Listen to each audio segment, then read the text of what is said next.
방송에서 제공하는 투자 정보는 투자 판단에 대한 조언입니다. 방송에서 제공하는 주식의 가치, 가격 상승 및 가격 하락에 대해서는 방송사에서 보장하지 않습니다. 네, 안녕하세요. 김민재입니다. 8시부터 10시까지 여러분들을 찾아가는 톡스타. 금요일인 오늘도 여러분들과 함께할 준비가 됐습니다. 지금 방송 잘 시청하고 계시는 거죠? 자, 오늘은 1부, 2부 순서가 뒤바뀌는 날입니다. 1부에서 먼저 세 분의 스타분들 소개해드릴게요. 세 분의 스타분들과 함께 자, 오늘 시장에서 있었던 이슈들 한번 짚어보는 시간, 그리고 지금 시장에서 접근하지 말아야 할 종목 좀 한번 옥석가리기 해보는 시간을 가져보시기 바랄게요. 우선 오늘 시장에서 1년 만에 금리가 인상이 됐기 때문에 그 부분에 대한 이야기도 아마 많은 이슈를 다뤄볼 것 같은데요. 계속해서 방송 시청해 주시면서 궁금하신 내용은 전화, 문자 그리고 별톡방으로 연락해 보시기 바랄게요. 전화 02-3153-2611번, 2612번 두 대의 전화기로 연락 주실 수 있고요. 문자는 건당 100원의 정보 이용료가 부과되는 샵 0082번. 자, 그리고 카카오톡 오픈 채팅방도 활용해 보실 수가 있습니다. 카카오톡 오픈 채팅방 검색창에 톡스타 별톡방 이렇게 6글자를 검색해서 입장하시면 저하고 스타분들하고 방송하는 동안 2시간 동안 실시간으로 소통이 무료로 가능하다는 점까지 알려드릴게요.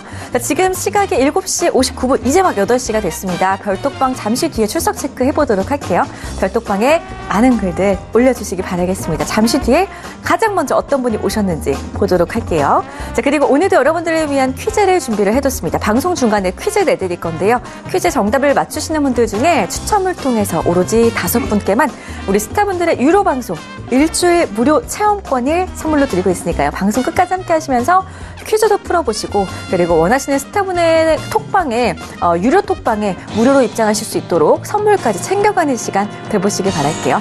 자, 그럼 지금 이 시각 별톡방에서는 어떤 이야기들이 오고 가는지 별톡방 체크해보도록 하겠습니다. 별톡방 열어주세요. 네, 볼게요. 우리 키트님께서 가장 먼저 오셨어요.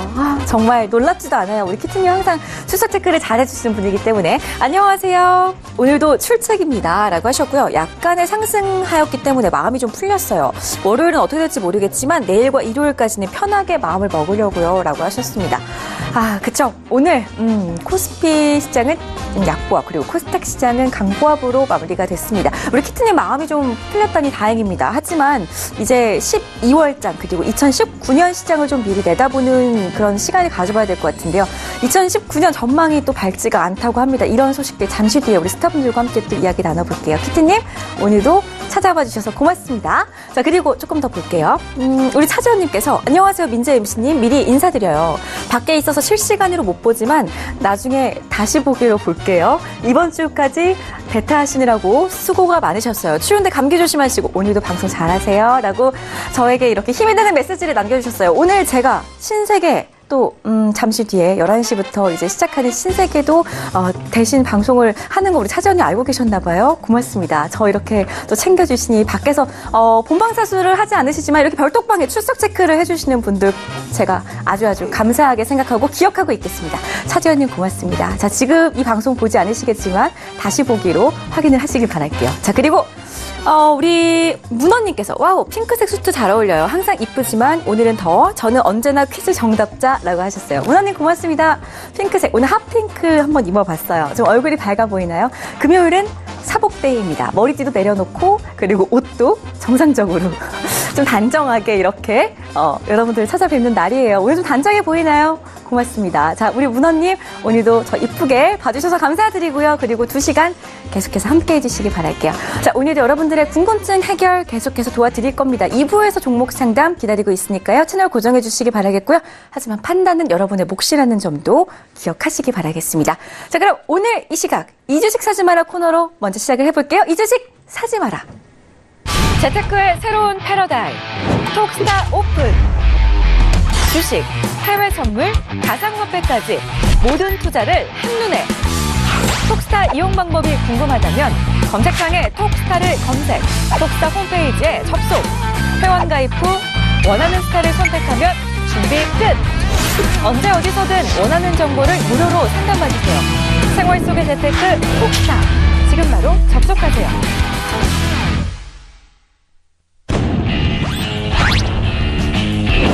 선택과 집중이 중요한 시장에서 단기 매매 기법을 알려드리는 상승 타이밍 스타입니다. 우량주 단기 매매와 개별주 변곡점 매매 그리고 테마주 예측 매매의 강점을 갖고 있는 공시선생 이강민 스타입니다.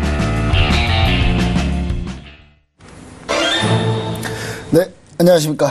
주식사진마라의 김보스타입니다. 자, 오늘 시장이 일단은 금리 인상했죠.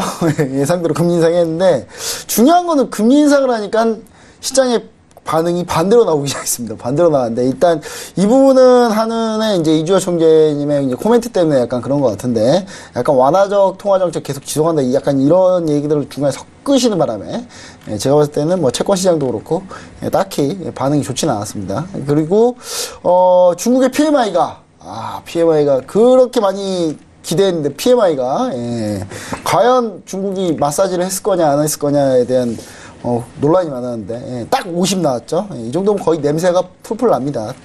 50이 안 됐을 것 같은데 50을 맞춘 것 같은 느낌이죠. 약간 최소한 50.8 정도 나와야 이게 좀 긍정적이다라고 봤는데 일단 그런 부분일 것 같습니다. 일단 오늘 증시가 좀 후반에 밀렸는데 반면에 중국 증시가 의외로 좀 괜찮았는데 이게 이제 좀 미중 무역 전쟁 관련해서 G20 정상회담 때 뭔가를 기대하는 눈치 아닌가 이렇게 좀 보여지고 있고요. 일단 이런 부분들 때문에 오늘 시장이 여러 가지 이슈가 많았는데 일단 이슈를 일단락 했습니다. 일단락 했지만 오늘 또 간밤 아직 많이 남았죠. 우리 해외 투자하신 분들 오늘 베이커슈즈 시초공수 나오는데 이 부분 지금 5일 폭락한 것 때문에 지금 다들 얘기가 많습니다. 이 부분 오늘 끝까지 잘 지켜봐 주시면 좋을 것 같고요.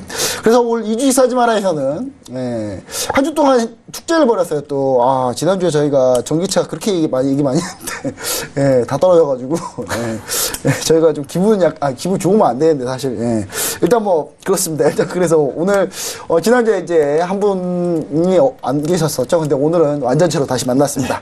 자, 오늘 또 두 분 모셨습니다. 오늘 제 오른쪽에는 산스타임 스타님 모셨습니다. 안녕하십니까? 네, 안녕하십니까? 네, 제 왼쪽에는 보기선 스타님 모셨습니다. 안녕하십니까? 네, 안녕하십니까? 우리 보기선 스타님이 항상 오른쪽에 계셨다가 약간 느낌이 이상하네요. 네. 저도 좀 이상하네요. 네, 산스타임 스타님 일단 뭐 한 주 동안 어떻게 좀 대응하셨는지 한번 말씀 한번 부탁드립니다. 네, 일단 이번 주에는 굉장히 큰 이벤트가 많았었습니다. 금리 인상이라는 이슈가 또 있었고요. 또 이제 주말에는 G20에 대한 아무래도 이제 빅 이벤트가 남아있기 때문에 저는 계속해서 현금을 좀 유지를 했던 한 주를 보내지 않았나라고 좀 말씀드릴 수가 있겠고요. 일단 아무래도 불확실성에 투자를 하는 것보다는 불확실성이 해소가 된 이후에 투자를 해도 늦지 않는다라는 좀 이야기를 계속해서 좀 드려야 될 것 같은데요. 불확실성이 이제 해소가 되는 다음 주가 되면 아무래도 이제 시장이 아무리 좋다 하더라도 가는 종목이 있고 또 안 가는 종목이 분명히 있을 것입니다. 그래서 이번 주말에는 어떤 종목을 좀 우리가 매수를 하면 좋을지에 대한 연구를 좀 같이 해보는 주말을 좀 가졌으면 좋겠다라는 이야기 좀 드리도록 하겠습니다. 그래도 주말이 좀 들어와 있어서 좀 생각할 시간을 많이 좀 주는 그런 한 주가 아닌가 합니다. 그래서 주말에 근데 그런 건 있어요. 주말에 좀 편히 쉬고 싶은데 주말에 뉴스 계속 나오니까 그렇죠. 과연 사람들은 이런 생각하거든요. 시진핑과 트럼프 대통령이 만나자마자 악수를 할 텐데 아마 트럼프 대통령이 어떻게 악수를 할지 약간 주먹을 쥘지 아니면 어떻게 할지 궁금한데요. 일단 복수니스타님 지난주에 주옥 같은 종목들 거의 다 맞아갔는데 특히 이제 예전에 포스캠텍도 매도 말씀하시지 않았습니까? 예, 그렇습니다. 포스캠텍 대장주가 밀리고 있습니다. 지금 한 주 동안 어떻게 보내셨는지 한번 얘기 한번 듣고 싶네요. 사실 뭐 그 종목을 계속 그렇게 사지 마라는 종목을 말씀드리다 보니까 시청자분들께 좀 죄송한 마음도 들고요. 이 시간에 종목 안 나오기를 막 기대하고 있는 분들이 있어요. 제발 내 종목 나오지 마라, 내 종목 나오지 마라. 뭐 2,000 종목 정도 되니까요. 뭐 그렇게 다들 괴로워하시지는 않으실 것 같고요. 이번 주에는 지수가 솔직히 좀 빠질 줄 알았는데 좀 반등이 나와가지고 약간 그 종목을 보수적으로 대응했더니 뭐 수익이 그렇게 많이 나지는 않았습니다. 그래서 현물 같은 경우에는 적당히 그냥 마감을 했고요. 그리고 또 지수가 반등하면서 인버스 같은 경우에는 추가가 안 될 줄 알았는데 이번 주에 좀 추가를 하면서 비중을 좀 확대한 그런 한 주를 보냈습니다. 인버스를 또 노리고 계시군요. 일단 뭐 그래도 주식 선물 매도 종목들은 시원스럽게 수익이 많이 났습니다. 일단 저희가 약간 기분 좋은데 사실 제가 지난주에 그랬지 않습니까? 제가 상타이밍이 안 계셔가지고 잘 모르실 수도 있는데, 제가 그 포스캠텍을, 제 포트에 들어가 있는 종목이라, 7만원 터치하면 자르겠다. 이렇게 했는데, 터치해서 잘랐는데, 잘 잘랐어요.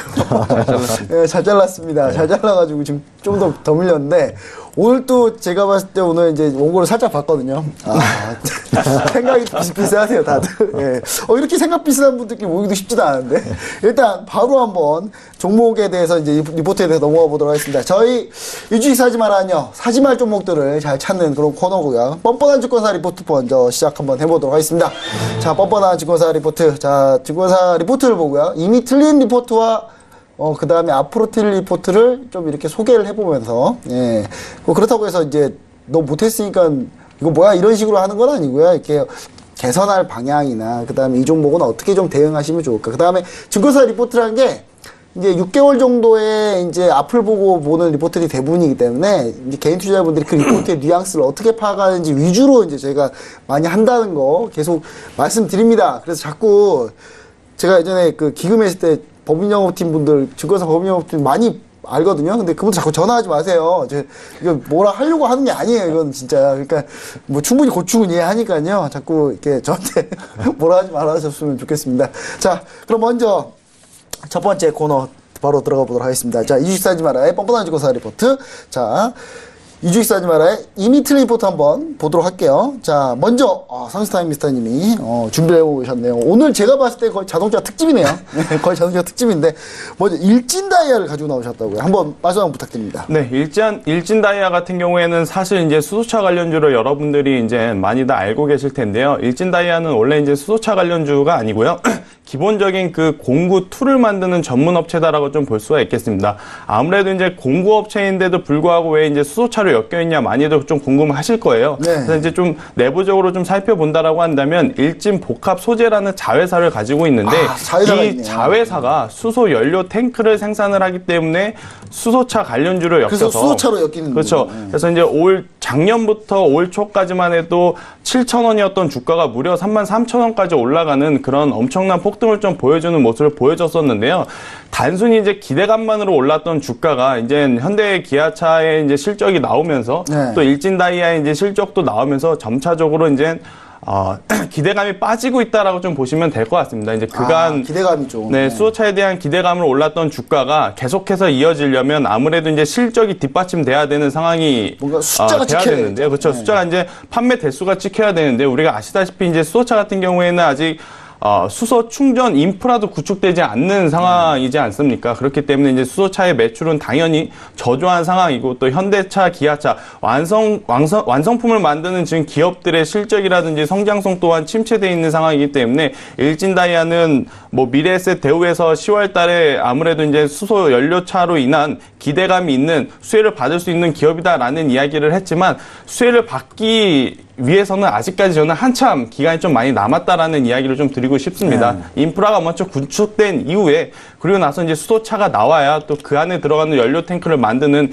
일진다이아의 이제 실적이 받쳐줄 수 있기 때문에 그 전까지는 일진다이아는 매수가 아닌 그냥 관심 종목으로 이제 우리가 지켜보자라는 정도로 좀 보시면 될 것 같고요. 일봉상, 뭐 주봉상, 월봉상 단기, 중기, 장기 이제 추세도 그렇게 좋지 않는 상황이다라는 것을 투자자분들이 좀 아시면서 보수적으로 만약에 보유하고 계신 분들 같은 경우에는 그냥 월요일 날 모두 종목을 교체를 하는 쪽으로 정리를 하시는 교체. 것이 저는 가장 좋다라는 이야기를 드리도록 하겠습니다.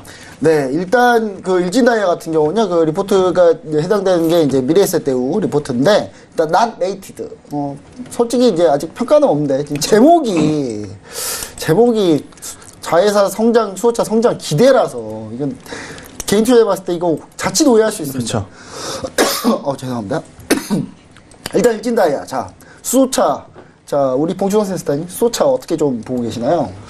네, 뭐 이게 현실화되려면 아직까지는 시간이 좀 멀었다 그렇게 볼 수가 있겠죠. 테마로 보시는 게 나을 것 같습니다. 그래서 이게 테마 종목. 예, 그렇죠. 지수가 사실 계속 빠지지 않으면은 수소차가 다시 한번 갈 타이밍은 됐다고 봅니다. 그런데 지수가 너무 좋지 않아요. 그래서 시장이 흘러내릴 때 이 테마주들도 힘을 못 쓰는 거죠. 그리고 현재 시장에서 주력 테마가 아무래도 대북 테마나 이런 쪽으로 움직이지 않습니까? 그래서 이 테마들이 어느 한쪽에 자금이 몰려 있으면 다른 쪽이 움직이지 않습니다. 그리고 과거 같은 경우에는 정말 그 시장의 유동성이 풍부할 때는 이게 상관이 없었어요. 이쪽 테마가 움직여도 다른 테마가 같이 움직였는데 지금은 어느 한쪽에 자금이 쏠리게 되면은 그쪽에서만 자금이 이렇게 흘러가는 흐름이 있어서 다른 테마들이 움직이지 않고 있습니다. 그래서 지금은 좀 관심권 밖으로 좀 밀려나 있는 상태고요. 일진다이아 같은 경우에는 사실 조금 억울한 면은 있죠. 최근에 지수가 밀리면서 같이 좀 밀렸다고 볼 수가 있겠는데요. 역시 그 테마주 정도로 보시면 될 것 같고요.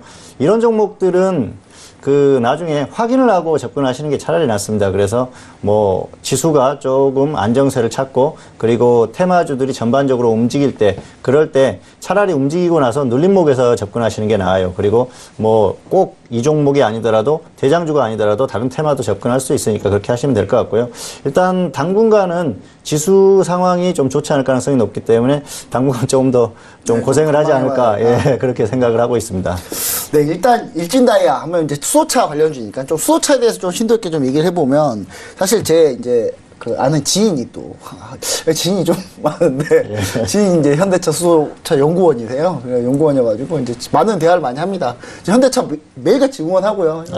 항상 응원합니다라고 하던데 응원하는데 참 안타까운 면이 많이 있어요. 안타까운 면이 많이 있는데 이제 그 지인이 이제 그 차가 이제 아슬란이라는 차를 이제 타고 다니거든요. 근데 예, 안 팔려서 싸게 줬다고 하더라고요. 그래서 일단 좀 얘기를 좀 해보면 일단 수차 같은 경우 그러니까 조금 시간이 좀 걸린다 이런 얘기를 많이 하더라고요. 그러니까 아까 상사임스타님 말씀하신 것처럼 일단 인프라가 구축된다 하더라도 이게 우리나라 성향상 과연 이게 가능할까? 왜냐면 우리가 님비 성향 되게 강하지 않습니까? 그렇죠. 근데 수소차 충전소가 들어오면 사람들이 겁을 낸다고 해요, 많이. 그래서 이제 그래봐 이제 그럼 이제 도시 외곽으로 구축을 해야 되는데 그러려면 또 수소차 같은 경우는 장거리에 또 이제 장점이 있다 보니까 주로 이제 버스나 이쪽을 좀 많이 해야 되지 않나 초반에 뭐 이런 생각을 많이 가지고 있더라고요. 그래서 이 부분에 대해서 좀 우리 상수타임스타님은 좀 어떻게 보시나요? 이게 빠르게 상용화 될까요? 저는 빨리 이게 자꾸 우리나라 전기차 뒤처지는 것 같아가지고 좀 많이 안타깝습니다, 사실. 저도 좀 안타까운 좀 심정을 가지고 있는데요. 왜 전기차를 발전을 안 시키고 이제 수소차로 바로 이제 넘어갔느냐가 가장 큰 의문입니다. 왜 그러냐면요. 이 수소차 같은 경우에는 수소 충전소를 짓기 위해서는 한 개당 20억에서 30억이라는 엄청난 금액이 필요하다라고 해요. 지금 우리가 디젤이라든지 가솔린 이 주유소를 생각해 본다라고 한다면 정말 어마어마한 그 자금이 지금 쏟아져야 되는데 이러면 배보다 배꼽이 더 큰 지금 상황이기 때문에 수소차 같은 경우에는 다시 이제 뭐 상용화가 되기까지는 저는 여전히 이제 시간이 굉장히 좀 오래 걸린다라고 이제 볼 수가 있겠고 실질적으로 현대차에서 지금 나온 수소차는 지금 한 대밖에 없다고 저는 봅니다. 또 넥소라는 이제 차량이 하나 있는데 또 그 차량 또한 판매 대수가 그렇게 지금 좋은 상황은 아니다라는 관점에서 본다면 시장은 계속해서 전기차를 바라보고 있는데 현대차 혼자 수소차를 바라본다라고 해서 일진다이아의 이제 주가가 계속해서 저는 상승을 하기에는 조금은 어렵지 않을까라는 이야기를 좀 드릴 수가 있겠고요. 한 가지 더 체크를 해보면 일진다이아가 원래 이 수소 연료 부품을 전문적으로 생산하는 기업이 아닌 겁니다. 그냥 자회사 중에 연료 탱크를 만드는 기업이 있어서 한 것뿐이지 지금 기존에 영위하고 있는 사업 기준으로 봤을 때 지금의 주가는 굉장히 고평가돼 있다라고 좀 볼 수가 있겠고요. 기존에 제가 이제 다이아몬드 공구를 좀 만든다라고 했지 않습니까? 그렇죠. 그 공구가 전반적으로 어디 많이 들어가냐면요. 자동차 산업, 반도체, 또 중장비 이런 제조업에 많이 들어가는데 지금 제가 방금 말씀드리는 업종들의 지금 성장성이 계속 좀 흐린 지금 상황이기 때문에 일진다이아 같은 경우에는 사실 중장기 관점으로 봤을 때 방금 이제 봉춘 선생님 이야기대로 테마성으로 움직이지 않는 것 외에는 조금 움직이기에는 좀 어렵지 않느냐. 네, 이렇게 좀 말씀드리도록 하겠습니다. 네, 알겠습니다. 이렇게 해서 좀 얘기를 좀 들어봤고요. 일단 제가 봤을 때도 확실히 좀 이제 좀 시간이 좀 걸릴 것 같은 느낌은 있지만 그래도 저는 이제 국내 기업이기 때문에 현대차가 또 우리나라에 많은 그 일자리 창출과 이런 뭐 많은 역할을 하고 있기 때문에 응원합니다. 응원밖에 못하니까 참 안타깝네요. 응원밖에 못한다는 거 이거 진짜 욕심을 좀 발휘해야 되겠습니다. 네, 근데 저는 이제 그런 건 있어요. 이제 저도 이제 자동차 사고 나 언제 사고 할지 모르니까 차라는 거 나만 방어 운전한다고 되는 게 아니니까 그래서 저도 그래서 자꾸 다른 차가 군대 가요. 그래서 참 그렇다고 현대차 안전하지 않다는 건 아닌데 일단 좋은 차 많이 만들어서 좀 현대차가 주가가 오늘처럼 반등 많이 했으면 좋겠습니다. 현대차에 대해서 지난주에 너무 많이 얘기했기 때문에 안 좋게 너무 많이 얘기해가지고 예, 그래도 어느 정도 좀 여기서 좀 수습을 좀 해야 될 것 같네요. 자, 그러면 제가 리포트를 하나 또 가지고 나왔는데요. 제가 가지고 나온 리포트는 자동차 특집입니다. 에코프로를 가지고 나왔습니다. 에코프로. 자, 에코프로는 제가 자신있게 얘기할 수 있어요. 왜 자신있게 얘기할 수 있냐? 자신있게 얘기할 수 있는 이유는 딱 하나입니다. 제가 이거를 바로, 어떻게 가지고 나왔냐면요. 제가 에코프로를 거의 최고점에서, 매도를 하고 났거든요. 그래서, 그리고 포스코캠텍으로 넘어간 게 좀 문제였어요. 예, 그래서 포스코캠텍을 거의 이제 매수가에서 다시 그냥 거의 던지고 다시 나왔는데, 일단 보시면은, 자, 삼성증권의 리포트입니다. 삼성증권. 네. 지금 삼성증권 리포트인데 문제는 여러 가지가 이제 읽어보면서 느낄게요, 우리가. 자, 삼성증권. 2018년 10월 17일 나온 리포트고요. 명불허전. 이분 사자성어 좋아합니다. 네. 사자성어 좋아하고요. 이분이 유명하신 분이 약간 좀 한문 약간 좀 섞어 좀 하시는 분 좀 유명하신 분인데 분석력 뛰어나신 분이고요. 네, 뛰어나신 분인데 뭐 다 알 수 없으니까요. 일단 목표 주가는 55,000원을 제시했습니다. 자, 현재 주가는 31,000원이죠. 네.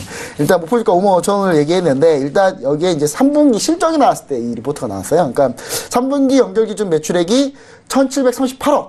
자, 그리고 영업이익이 171억으로 컨센서스를 상회했다. 2차전지 소재 부분은 호조, 실적 호조. 그리고 이 에코프로가 환경 부분도 하는데 환경 부분도 괜찮다. 이건 뭐 보너스다. 뭐 이런 개념으로 이제 많이 리포트를 많이 쓰시는데 특히 하이니켈 재료가 성장을 기대하는데 이게 이제 NCA 파라나나 재료에 대해서 전기차 업체 관심이 좀 증가하고 있다. 이런 얘기도 좀 하고 있고요. 시장 내 동사가 약간 과점지를 가지고 있고 영업이익이 약 563억을 예상을 하고 있습니다. 근데 뭐 비슷하게 갈 것 같아요. 네, 틀리진 않을 것 같은데 영업이익 예상이. 자, 시총이 이때가 1조 원이었어요. 1조 원대. PER이 30배. 30배를 그렇게 프리미엄을 그렇게 많이 줘야 될 수 있는 그런 종목이냐에 대해서 이제 좀 얘기를 해보는데 이제 그리고 결과가 어떻게 됐냐면 결과를 얘기 드릴게요. 이제 결과는 뭐 우리 시청자 여러분도 잘 아시다시피 중국 전기차 업체들이 NCM을 선호합니다. NCM을 왜냐하면 중국 전기차 업체 미래를 좀 많이 보고 있거든요. 근데 이제 만간이 들어가는 건데 이 에코프로는 현재 NCA에서 NCM으로 이제 전환 중이에요. 하이니켈 쪽으로 전환 중인데 아직 완전히 전환한 건 아니고요. 그 다음에 이제 다임러 이 부분이 좀 컸던 것 같아요. 그러니까 중요한 건 MCM, 그러니까 하이니켈 쪽에 대한 이쪽 부분에 대한 노이즈는 제가 봤을 때 큰 노이즈는 아닌 것 같은데 다임러 벤츠에서 다임러가 이제 벤츠를 가지고 있죠. 다임러에서 SK 이노베이션을 배터리 업체로 선정했는데 이 요즘 우리 SK 그룹이 지금 전기차 쪽 수직 계열을 하려고 지금 막 인수하고 지금 난리도 아닙니다, 지금. 그래서 제가 봤을 때는 이 부분뿐만 아니라 추가적으로 좀 악재가 뭐냐면 에코프로 BM, 자회사죠. 이 자회사가 상장을 해버리면, 물론 상장하는데 좀 시간이 걸립니다만은 상장하면 결국 전기차 쪽은 다 이쪽으로 빠져버리니까 제가 볼 때는 이거 에코프로는 결국 빈 껍데기 아니냐. 라는 게 제 생각인데, 이 생각을 막 하고 있을 때쯤, 이 얘기가 나올 때쯤 이분이 리포트 한 번 더 썼어요. 자, 노이즈에 대한 변 해가지고 자, 노이즈에 대한 변을 쓰셨습니다. 이분 한번 좋아요. 변 이렇게 딱 써놓으셨죠? 예. 이게 노이즈에 변 해가지고 이 부분에 다 이렇게 다 얘기를 하셨어요. 다 얘기를 하시고 예, 결국은 바이 유지 목표시가 55,000원. 이때가 언제냐?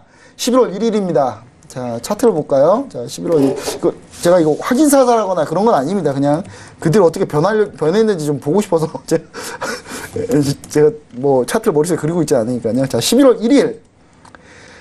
자, 이때요. 11월 1일. 리포트를 이때 내셨습니다. 근데 추가적으로 더 밀렸어요. 참 안타깝습니다. 일단. 안타까운데, 제가 봤을 때는 좀 이거는, 저는 이제 이분이 특히 가지고 있는 생각은 뭐냐면, 특히 SK 쪽하고 이쪽은 좀 다 시간이 걸린다. 그 에코프로 BM 상장도 시간이 걸린다로 얘기를 하시는데 저는 에코프로 BM이 만약에 상장을 취소할 생각이 아니면 에코프로는 제가 봤을 때 껍데기일 가능성이 좀 높다고 저는 생각을 하거든요. 그래서 굳이 이걸 접근해야 되나라는 생각을 좀 합니다. 근데 물론 지금 점유율 좋기 때문에 에코프로가 결국은 이제 모의사기 때문에 뭐 배당을 많이 하면은 근데 에코프로 한번 배당 성향을 한번 볼까요? 그래서 배당을 좀 보려고 하는데 예, 없죠. 예, 작년에 적자였기 때문에. 예, 그래서 보통 배당 성향도 그렇고요. 배당 수익률도 그렇게 좀 높진 않습니다. 그래서 과연 에코프로가 좀 과연 괜찮을지 좀 너무 궁금해서 전 잘 모르겠습니다. 이 종목 진짜 안 된다고 보고 있는데 우리 그러면 이제 봉수선 헬스타님께 먼저 한번 얘기 드릴게요. 에코프로 자 어떻게 보시나요? 이거 어떻게 될까요? 결국? 이게 이제 그 개인적인 생각으로는 역시 갈 만큼 갔다고 봅니다. 아, 올라올 만큼 많이 올라왔다. 예, 이게 사실 뭐 실적이나 이런 부분들을 봐도 아시겠지만 뭐 이렇게까지 갈 만한 그런 기업이었나 그런 생각들은 들었었고요. 네. 어쨌든 그 최근에 전기차들이 전반적으로 꺾이지 않습니까? 그래서 그런 순환매인데 순환매 탄력을 못 받아요, 전혀. 예. 예, 지금은 어떤 순환매라기보다는 전반적으로 다 지금 조정을 받고 있다 그렇게 보시는 게 맞을 것 같습니다. 그래서 이게 그 기존의 어떤 그 추세적인 흐름이 한번 끝난 것 같아요. 전기차 같은 경우에는 당분간은. 그래서 당분간은 조금 기업 그 주가의 흐름이 좋지 않을 가능성이 상당히 높다고 보고 있고요. 뭐 자회사 상장이나 이런 것들은 뭐 실제로 일어나 봐야 이제 그때 알게 되겠죠. 그래서 그런 부분들이 어떤 그 발생을 했을 때는 어쨌든 리스크가 생길 수가 있으니까 미리미리 좀 그 대비하는 차원도 있고요. 주가의 흐름 같은 경우에는 이제 중기 고점은 찍었다고 생각을 합니다. 그래서 다시 탄력을 받아서 리포트 내용대로 고점을 뚫고 가기에는 좀 어렵지 않나 그렇게 생각을 하고요. 당분간 좀 관망을 하시는 게 좀 지켜보시다가 다시 뭐 전기차가 전반적으로 움직일 때 그때 접근하시는 게 나을 것 같고요. 너무 장기간 추세적으로 오래 갔어요. 그래서 이런 흐름에서 시장이 꺾이게 되면은 이런 종목들은 또 그 낙폭이 클 수가 있습니다. 그래서 그런 부분에서 좀 조심해야 될 것 같고요. 어떤 그 흐름을 확인하고 나서 접근을 하시는 게 차라리 낫겠다. 뭐 이 정도로 말씀드릴 수 있을 것 같습니다. 네, 그럼 우리 상스타임스타님은 이 에코프로 좀 어떻게 보고 계시나요? 네, 이제 저도 마찬가지죠. 아무래도 에코프로 같은 경우에는 이제 바닥권 대비 굉장히 많이 올라온 기업이기 때문에 더 이상의 이제 추가적인 상승을 하기에는 실적적인 부분도 또 이제 신규 수주에 대한 모멘텀 또한 좀 부족하지 않나라고 좀 말씀드릴 수가 있겠고요. 일단 가장 중요한 건 시총이 이제 6천억 정도의 규모인데요. 기관과 외국인이 이제 반기지 않으면 절대 이 네. 주가는 다시 올라가기에는 굉장히 지금 어려운 상황입니다. 근데 외국인이 어느 정도 좀 사주고는 있지만 기관에서는 계속 이제 매도 포지션을 지금 취하고 있기 때문에 뭐 아무래도 이제 대장주인 삼성전기라든지 삼성 SDI 즉 MLCC라든지 전기차 배터리로 올 초 굉장히 큰 상승을 좀 줬던 그런 대장주들의 흐름이 지금 추세가 꺾였기 때문에 2등주, 3등주는 따라갈 수밖에 없는 지금 포지션을 지금 취하고 있지 않느냐라고 좀 말씀드릴 수가 있겠고요. 그리고 아까 이제 그 일진다이아를 이야기할 때도 좀 비슷한 이야기를 좀 드렸는데 결국엔 현대차가 전기차를 좀 생산을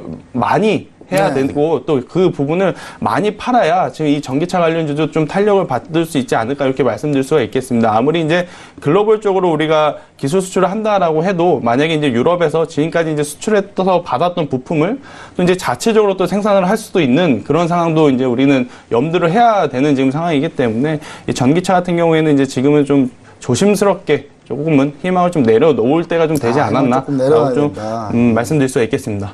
네, 사실 꼭 삼성전권에 제가 뭐라고 하는 건 아닌데요. 이게 제가 리포트에 약간 좀 의문을 가는 건 뭐냐면 이 11월 1일 날 지금 노이즈가 한번 낀 다음에 급락한 다음에 이 얘기를 나왔을 때 저도 이런 코멘트 정도 좀 추가해주면 어떤가 싶어요. 그러니까 좀 시간 좀 걸릴 수 있다.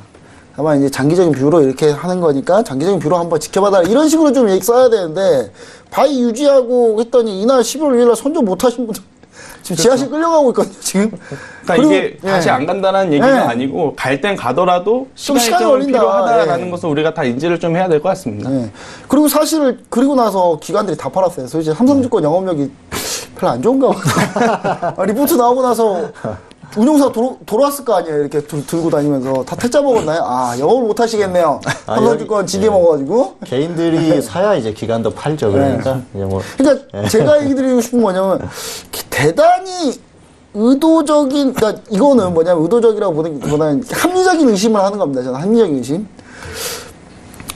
다 팔았어요, 기관은 그때. 맞아요. 며칠 뒤에. 뭐 이런 게 어디 있습니까, 진짜. 메리츠증권도 마찬가지예요. 메리츠증권도 이거 똑같이 됐거든요, 또. 진짜 답답합니다, 진짜. 저 이런 거 보면 진짜 너무하는 거 아닌가, 좀, 이런 생각 좀 하고요. 삼성증권 지금 영업 못 하시는 수도 있거든요. 왜냐면 징계 먹을 수도 있어요. 있으니까 예전에 그 사태 있잖아요. 무병주식. 예. 네, 뭐 좋은 사태가 있었죠. 예, 그래서 영어 못해서 그런지. 그럼 메리츠증권이라도 영업 좀 열심히 하지. 예. 이거 리포트 퇴짜 먹어도 이런 식으로 퇴짜 먹진 않았을 텐데. 이건 뭔가 좀 합리적으로 좀 의심해 봤을 때는 뭔가 살짝 냄새가 났다. 뭐 이런 얘기를 좀 드리고 싶습니다. 냄새는 나지만 뭐 확인은 안 되는 확인 안 되는 겁니다, 이거는. 네. 그럼 바로 이제 다음 종목 한번 가도록 하겠습니다. 이것도 제가 보고 깜짝 놀랐습니다. 자, 우리 상스타임스타님이 이제 앞으로 틀릴만한 리포트로 가지고 나오신 종목입니다. 자, 일지머티리얼즈 가지고 나오셨는데, 또 전기차예요. 네, 한번 내용 한번 들어보도록 하겠습니다. 네, 계속해서 지금 자동차 산업에 대한 좀 부정적인 이야기를 드려서 굉장히 좀 죄송한 좀 마음도 있지만 그래도 이야기 드릴 건 좀 이야기 드려야 될 것 같은데요. 일진 머티리얼즈 같은 경우에는 지금 아마 많은 개인 투자자분들이 가지고 계신 종목 중에 하나가 아닐까 싶어요. 그런데 지금 최근에 주가가 하방 압력을 보이면서 조정을 받을 때 많은 분들이 이것은 전기차 부품이니까 조금 가지고 있으면 다시 올라올 거야 라는 마음에 손절을 그렇죠. 안 하시는 분들이 저는 굉장히 많을 거라고 생각을 합니다. 일단 그러면 오늘 제 이야기를 들어보시고 다음 주에 좀 어떻게 하는 게 좋을지 한번 생각을 해보시면 좋을 것 같은데요. 일진 머티리얼즈 같은 경우에는 이제 최근까지 굉장히 이제 큰 폭으로 상승을 했죠. 다른 전기차주들과 마찬가지로 이제 바닥권 대비 고점 기준으로 본다면 거의 한 350에서 400% 가깝게 이제 상승한 종목인데 상승을 했을 때 처음 1차 상승 파동에서는 아무래도 이제 전기차 관련 업종이 있다라는 것 때문에 이제 상승을 했었고요. 그리고 나서 약 6개월 정도의 조정을 받았다가 최근에 다시 한번 2차 상승을 좀 주가가 업그레이드가 됐는데요. 이때 이제 어떤 이유를 좀 들이댔냐면요. 바로 이제 말레이시아 공장에 이 일렉코일이라고 하는 전기차 부품에 들어가는 이 부품을 생산하는 공장을 증설을 한다라는 이야기로 공장 얘기를 한 귀가 따갑게 안 느꼈던 그렇죠. 미친이 들었던 것 같습니다. 네. 진짜. 그런 이슈를 대면서 이제 일진 머티리얼즈 같은 경우에는 3만 원이었던 주가가 다시 한번 5만 원대까지 좀 업그레이드가 되는 좀 모습을 보이고 있는데요.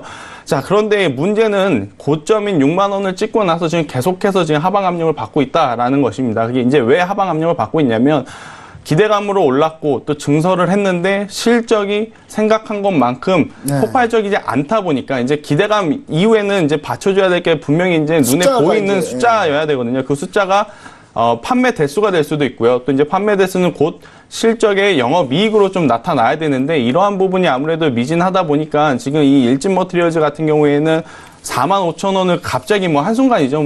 올라오는 데까지는 거의 4, 5개월 걸렸는데 그 밑으로 내려가는 데는 딱 일주일밖에 안 걸렸습니다. 악재가 또 터졌어. 그렇죠. 이제 그 중간에 또 악재가 또 하나 있습니다. 아까도 제가 말씀드렸다시피 이제 독일에서 아니 왜 지금까지 한국 아시아권에서 이제 생산하는 부품을 가져다 쓰냐? 우리가 아예 자체적으로 생산을 하자. 이런 이야기가 나오다 보니까 아무래도 이제 공영 기업이라고 하죠. 그럼 거대 기업이 들어오게 되면 일진 머티리얼즈가 이제 일렉코일을 시장에서 큰 폭으로 이제 점유하면서 아무리 크게 성장을 했다 하더라도 결국에 좀 밀릴 수밖에 없는 그런 좀 부담감이 있지 않나. 폭스바겐 같은 경우가 그렇죠. 이제 많은 그런 부분이 수요를 차지할 텐데 주가에 좀 반영이 되면서 하방 압력을 좀 부추겼다라고 좀 말씀드릴 수가 있겠고 또 최근에 지수의 조정 그리고 이제 그 지수의 조정 안에 전기차 삼성전기라든지 삼성 SDI의 이제 조정 또한 한몫했다라고 좀 볼 수가 있을 것 같습니다. 네. 일단 이 일진 머티리얼즈 제가 지난주에 얘기 드렸죠. 지난주에 일진 머티리얼즈 제가 지난주에 이걸 가지고 나왔거든요. 지난주에 가지고 나왔었는데 틀릴 거다라고 가지고 나온 건데 이때 이제 좀 리포트를 살짝 내용을 좀 보면은 뭐 이게 어떤 내용인지 아실 텐데요. 자, 이번 주에 새로 나온 게 우리 그 상스타임스타님이 소개시켜 주신 리포트가 바로 IBK 투자증권에서 무엇이 두려운가? 두렵네요. 저 이런 거 보면 두려워요. 지난주 그 리포트들을 좀 다시 한번 보면요. 과도한 우려. NH투자증권에서 뭐라 그러냐면 과도한 우려라고 이렇게 얘기를 하셨어요. 과도한 우려. 제가 이걸 가지고 얘기 드렸잖아요. 그 과도한 우려. 절대 과도하지 않다라고 얘기를 드렸잖아요. 왜냐면 두산이랑 SK가 동박시장 진출한다는데 지금 과열 경쟁 나오는 상황이 이제 미래에 벌어진다는 거잖아요. 지금 당장은 아니지만. 근데 이제 이 부분이 과도한 우려라고 이렇게 얘기하셨고요. 일주일 뒤에 결국 또 밀리고 나서 이제 와서 이제 또 무엇이 두려운가인데 당연히 개인 투자는 두렵죠. 왜냐면 개인 투자는 그 오렌 버핏 분들이 아니니까. 그렇죠. 단기 트레이딩 하시는 분들이 많을 텐데. 그럼 이제 이런 거에 대해서 좀 저는 이제 이런 얘기를 좀 많이 해줬으면 좋겠어요. 어떤 얘기 해줬으면 좋겠냐.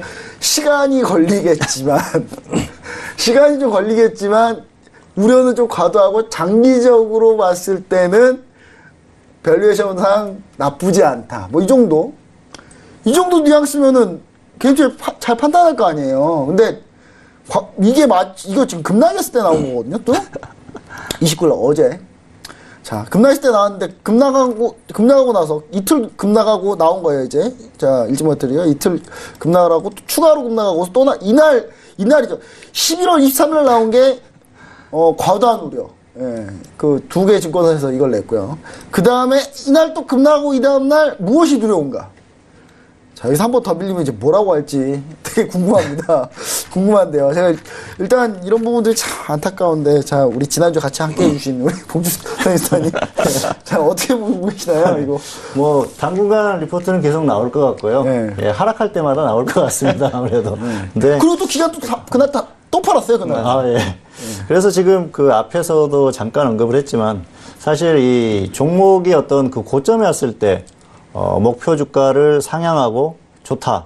뭐 그런 리포트는 개인들이 좀 걸러야 되지 않나 그렇게 생각을 합니다. 그래서 조금 취사 선택을 하셔서 좀 받아들이시는 게 좋을 것 같고요. 어쨌든 추세가 꺾였어요. 추세가 꺾였고 그동안 너무 과도하게 상승했습니다. 아직도 굉장히 고평가되어 있는 흐름이고요. 그리고 어떤 뭐 실적이나 그런 부분들보다는 기대감으로 갔었기 때문에 그것을 충족시켜 줄 수 있는 실적이 나오기가 힘듭니다, 사실. 네. 그리고 또 악재가 발생했지 않습니까? 자, 이런 상황에서 계속해서 무엇이 두려운가? 개인들이 피해를 입을까 솔직히 두렵습니다. 그래서. 저 이런 리포트가 두려워요. 예, 그렇죠. 시장 상황도 좋지 않고 그렇기 때문에 사실 뭐 좋지 않은 흐름이 다 나왔지 않습니까? 이런 부분들을 상식적으로 생각해 보면은 여기에서는 관망해야 되거든요. 기술적으로 보면은 단기적으로 반등할 수 있는 구간까지 왔어요. 그런데 그런 흐름도 시장이 받쳐줘야 됩니다.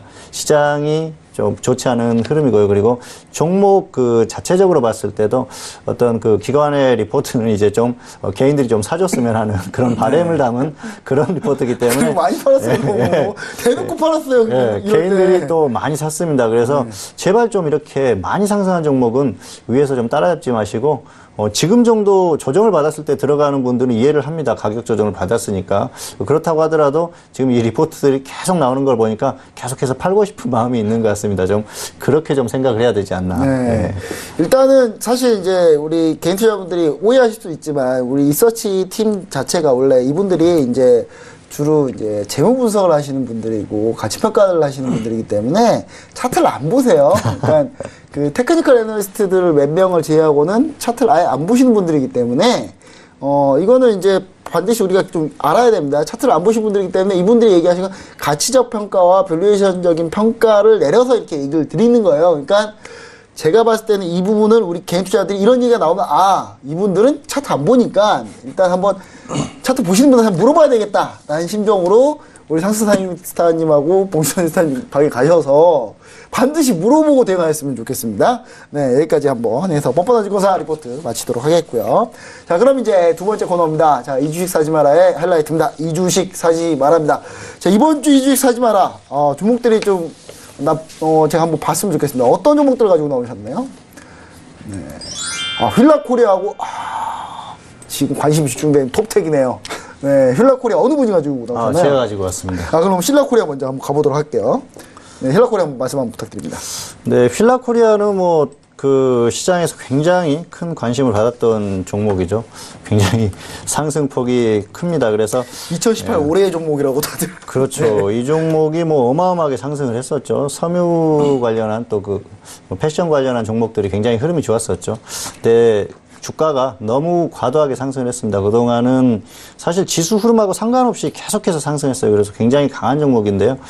이 정도면 좀 너무 과도한 상승이다 생각을 하고요. 그리고 이제는 꺾일 타이밍이 됐다. 그렇게 생각을 합니다. 왜냐하면은 지금까지 외국인들이 굉장히 계속해서 매수를 해주면서 흐름이 좋았었어요. 기관은 매도를 합니다만은 자, 이 시점에서 이제 제가 예상하는 수급 흐름은 개인들이 다시 매수를 하지 않을까. 그런 생각을 하고 있습니다. 그래서 수급의 전환 가능성이 상당히 높다고 보고요. 외국인들은 이제 매도를 해야 됩니다. 왜냐하면은 시장이 적당히 꺾였을 때는 상관없이 가는 종목들이 있는데요. 시장이 어느 일정 수준을 더 이탈하게 되면은 그때는 전반적으로 종목 흐름이 좋지 않을 가능성이 상당히 높습니다. 예, 그리고 역시 이전에 처음에 이제 상승을 하기 시작했을 때만 해도 저평가되어 있었던 종목인데 그렇죠. 저평가되어 지금은 좀 고평가 국면에 접어들었다 그렇게 볼 수가 있겠고요. 사실 휠라코리아는 뭐 개인적으로는 괜찮은 기업이라고 생각을 합니다. 그리고 굉장히 그 어떤 엄청난 그런 기업 아닙니까? 사실 지사가 본사를 인수한 그런 케이스지 않습니까? 네. 윤영수 회장님의 그 엄청난 그 추진력 이런 것들도 좋게 생각을 하는데요.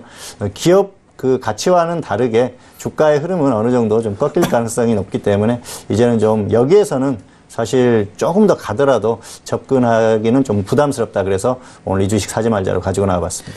네, 휠라코리아. 자, 제가 그 G3 종목 회담에 월요일 날요. 예. 제가 이제 휠라코리아를 어떤 얘기를 했냐면, 외국인이 계속 순매수가 들어오니까 외국인 첫 순매도 나온 날 팔겠다.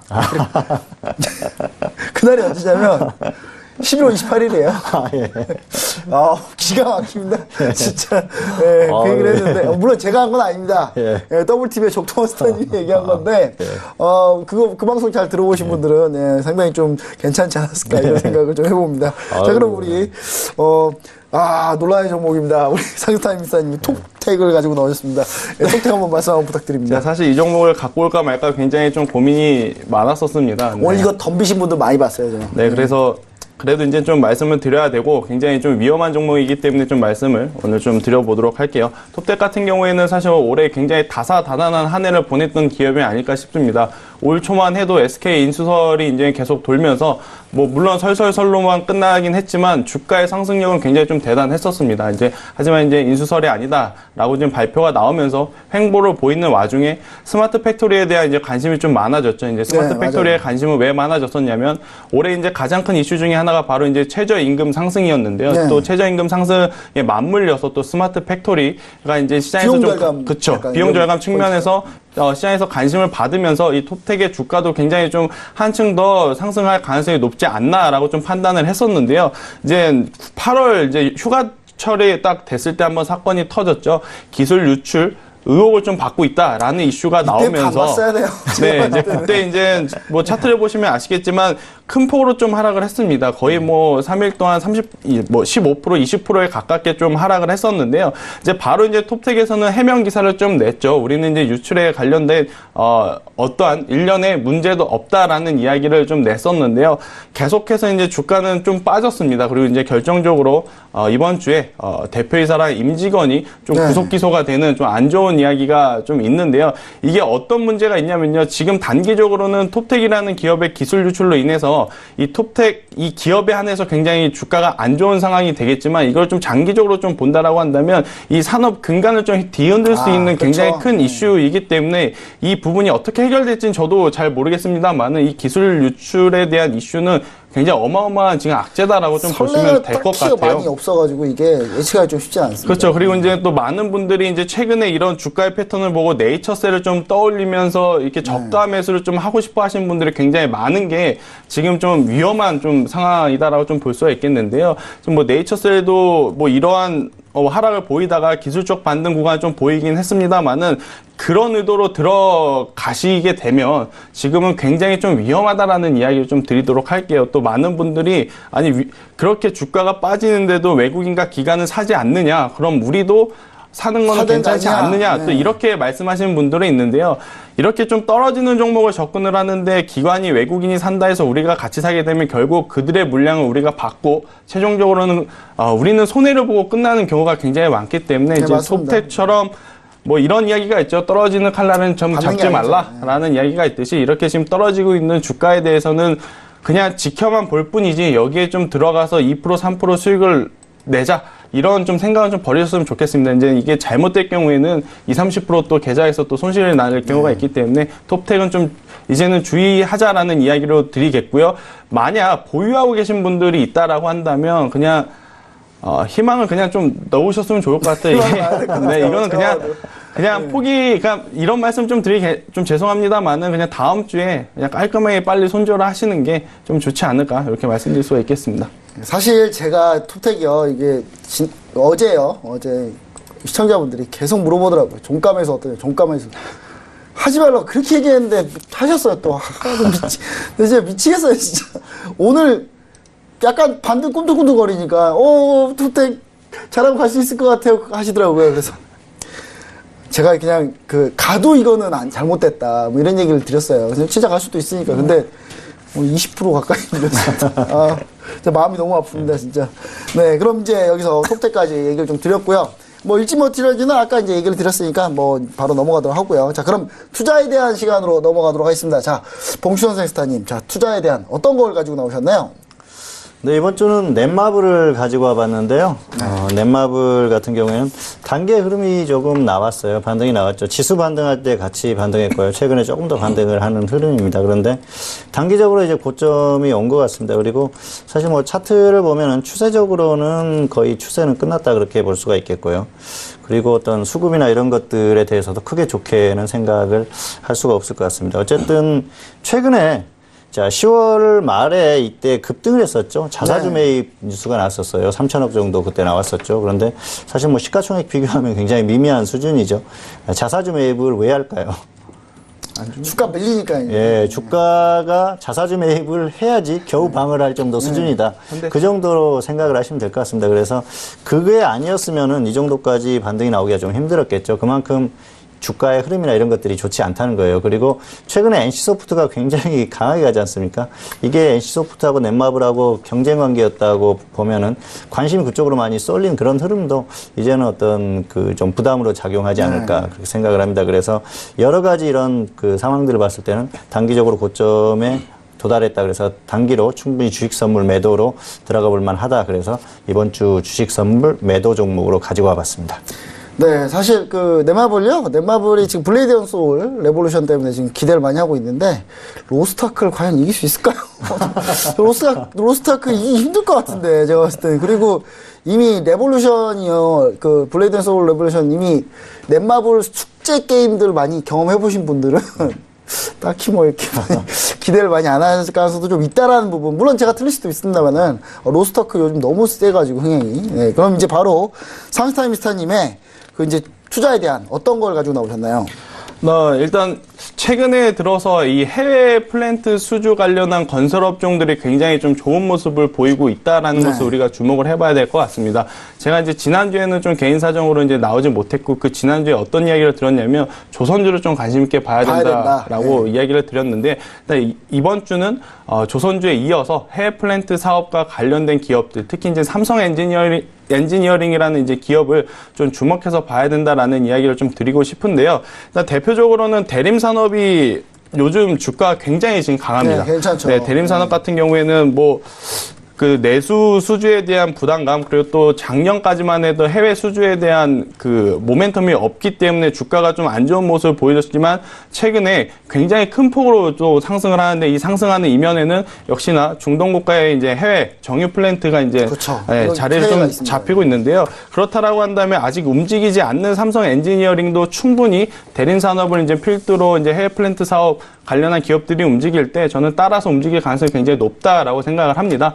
삼성 엔지니어링 같은 경우에는 올 초에 UAE라든지 오만이라는 이 중동 국가에 신규 수주한 부분이 이제는 실적으로 잡힐 시즌이 좀 됐다라고 좀 보시면 될 것 같습니다. 그래서 아무래도 이제 해외 건설 이제 수주 상황상 1년 정도 걸리면 이제 실적에 좀 반영을 하는 부분이 있기 때문에 다가오는 4분기 혹은 내년 1분기에는 그러한 부분이 재무제표에 좀 반영이 돼서 굉장히 좋은 실적이 나오지 않을까라는 기대감이 여전히 갖고 있기 때문에 삼성 엔지니어링을 우리가 관심 있게 보자라는 이야기를 드리도록 하겠습니다. 그럼 성강밴드 같은 경우도 추가적으로 좀 얘기를 줄 수 있겠나요? 네, 일단 제가 이제 두 번째 종목으로는 성강밴드를 좀 가지고 왔는데요. 다음 시간에도 또 상스타님 또 하시니까 자세한 설명은 그때 해주셔도 되는데 간단하게 좀 말씀드리면 성강밴드는 이 해외 플랜트 수주라든지 LNG 선박에 들어가는 부품을 만든다라고 좀 보시면 될 것 같습니다. 2주 전에 제가 이제 LNG 선박에 대한 이야기를 했고 오늘 또 해외 플랜트에 대한 이야기를 했는데 이 두 사업부, 이 두 업황에 들어가는 부품, 배관과 배관을 이어주는 이음새를 전문적으로 생산하는 기업이 성강밴드이기 때문에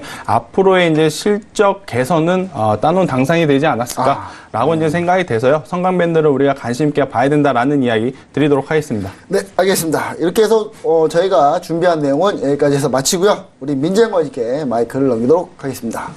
네. 이렇게 혼돈 속의 시장에서 어떤 종목들을 피해가면 좋을지 세 분의 스태프분들과 함께 이야기 나눠봤습니다. 자, 잠시 뒤에 2부로 돌아오기 전에 퀴즈부터 확인해보고 가시죠.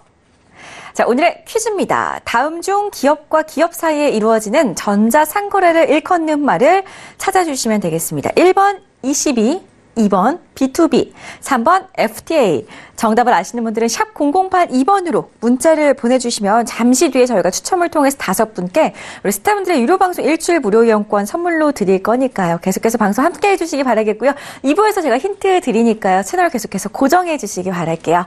참고로 저희 톡스타 1부에서 제공해드렸던 정보는 전문가들의 조언일 뿐 해당 주식의 가치와 수익률은 보장하지 않는다는 점 다시 한번 고지해 드릴 거고요. 저희 잠시 뒤에 2부로 돌아올 건데요. 카카오톡 오픈 채팅방 검색창에 톡스타 별톡방 검색하시고 입장하신 다음에 2부에서 뵙도록 하겠습니다. 잠시 뒤 돌아올게요. 시청해주신 여러분 고맙습니다.